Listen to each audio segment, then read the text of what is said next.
कार्तिक पूर्णिमा की हार्दिक शुभकामनाएं। कार्तिक पूर्णिमा को देव दिवाली तथा त्रिपुरारी पूर्णिमा के नाम से जाना जाता है।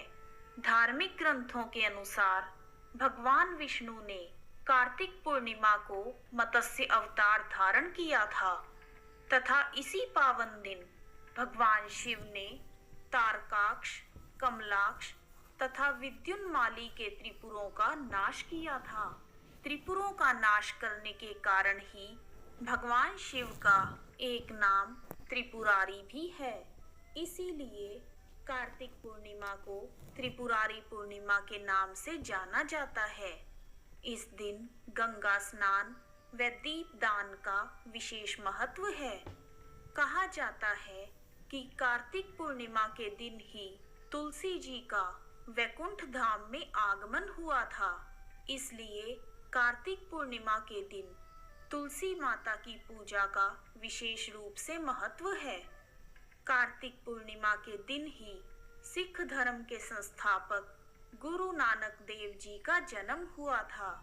इसलिए कार्तिक पूर्णिमा को गुरु पर्व के रूप में मनाया जाता है। आइए अब शुरू करते हैं कार्तिक पूर्णिमा की पहली कथा। एक पौराणिक कथा के अनुसार शंखासुर नामक राक्षस ने त्रैलोक्य पर अपना आधिपत्य जमा लिया था। तब उसके अत्याचारों से परेशान होकर इंद्र तथा सभी देवतागण भगवान विष्णु के पास पहुँचे।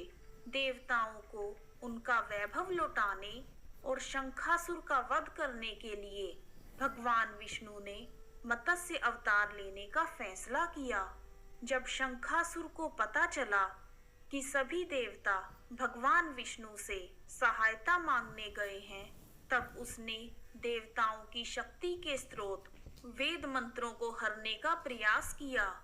इसके बाद उसने स्वयं को बचाने के लिए समुद्र में प्रवेश किया, लेकिन भगवान विष्णु के तेज से वह बच नहीं पाया और भगवान विष्णु ने अपने दिव्य नेत्रों से शंखासुर का पता लगा लिया।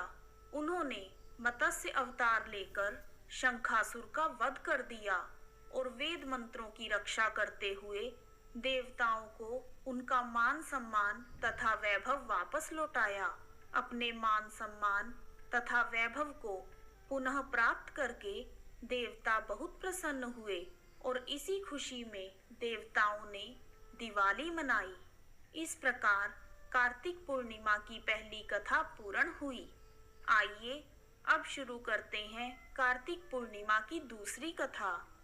प्राचीन समय में महादैत्य तारकासुर के 3 पुत्र थे, तारकाक्ष, कमलाक्ष तथा विद्युन्माली। जब भगवान शिव के पुत्र कार्तिकेय ने तारकासुर का वध कर दिया तो उसके पुत्र बहुत दुखी हुए। उन्होंने देवताओं से बदला लेने के लिए घोर तपस्या की। उनकी तपस्या से प्रसन्न होकर ब्रह्मा जी प्रकट हुए। तब उन्होंने अमर होने का वरदान मांगा, लेकिन ब्रह्मा जी ने उन्हें इसके अलावा कोई दूसरा वरदान मांगने के लिए कहा। तब उन तीनों ने ब्रह्मा जी से कहा कि आप हमारे लिए 3 नगरों का निर्माण करवाएं। हम इन नगरों में बैठकर सारी पृथ्वी पर आकाश मार्ग से घूमते रहें। 1000 वर्ष बाद हम एक जगह आकर मिलें। उस समय जब हमारे तीनों नगर मिलकर एक हो जाएं, तब जो देवता उन्हें एक ही बाण से नष्ट कर सके वही हमारी मृत्यु का कारण बने। ब्रह्मा जी ने उन्हें यह वरदान दे दिया। ब्रह्मा जी का वरदान पाकर तारकाक्ष, कमलाक्ष तथा विद्युन्माली बहुत प्रसन्न हुए। ब्रह्मा जी के कहने पर मय दानव ने उनके लिए 3 पुरों का निर्माण किया। उनमें से एक सोने का, एक चांदी का तथा एक लोहे का था। सोने का पुर तारकाक्ष का, चांदी का कमलाक्ष का तथा लोहे का पुर विद्युन्माली का था। अपने पराक्रम से इन तीनों भाइयों ने तीनों लोकों पर अधिकार कर लिया। इन तीनों महादैत्यों से घबराकर इंद्र तथा सभी देवतागण भगवान शंकर की शरण में गए। देवताओं की बात सुनकर भगवान शिव तीनों पुरों का नाश करने के लिए तैयार हो गए। विश्वकर्मा ने भगवान शिव के लिए एक दिव्य रथ का निर्माण किया। चंद्रमा तथा सूर्य उसके पहिए बने। इंद्र, वरुण, यम और कुबेर आदि उस रथ के घोड़े बने। हिमालय धनुष बने और शेष नाग उस धनुष की प्रत्यंचा बने। स्वयं भगवान विष्णु बाण तथा अग्निदेव उस बाण की नोक बने। उस दिव्य रथ पर सवार होकर जब भगवान शिव त्रिपुरों का नाश करने के लिए निकले तो दैत्यों में हाहाकार मच गया। दैत्यों तथा देवताओं के मध्य भयंकर युद्ध छिड़ गया। जैसे ही तीनों पुर एक सीध में आए तब भगवान शिव ने दिव्य बाण चलाकर उनका नाश कर दिया।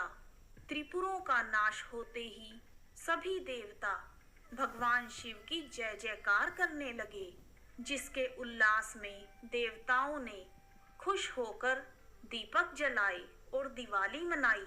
इस प्रकार कार्तिक पूर्णिमा की दूसरी कथा पूर्ण हुई। आई